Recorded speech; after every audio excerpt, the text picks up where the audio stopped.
There's a moment after awareness that almost no one talks about. Not the moment you realize happiness is temporary, not the moment you stop chasing, but the moment you see your life clearly and realize it could not have been different. This is where the mind gets quiet and the ego gets restless. Because the ego survives on alternatives, on what if, on the belief that somewhere there was a better version of you who made better choices and arrived at a better life.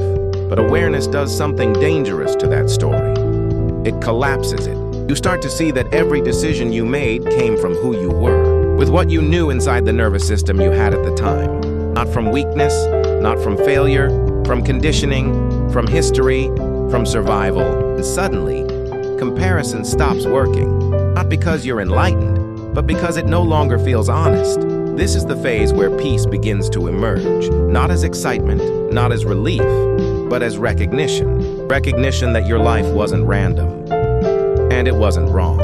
Psychologically, this is integration. It's when the mind stops arguing with the past, when the nervous system stops scanning for threats that already happened. Spiritually, I say, this is known as alignment. The moment the self stops fighting the path and starts standing inside it. This is why peace often feels strange at first, because it doesn't come with momentum. It doesn't come with validation. It doesn't come with applause. It comes with stillness.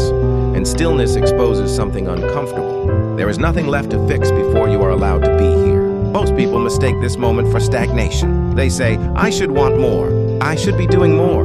I should feel different by now. But that urgency isn't truth. It's conditioning. A nervous system trained to believe that safety only exists in motion, that value comes from improvement, that worth must be earned repeatedly. Acceptance interrupts that loop. Not by removing ambition, but by removing desperation. You still want, you still grow, but you no longer use striving to escape the present moment. This is the peace the quote points to. Not resignation, not passivity, but the peace that comes from knowing this life didn't go wrong. It unfolded. And when you stop comparing it to imaginary alternatives, something settles. You stop rehearsing the past. You stop bargaining with the future. You stop asking life to justify itself.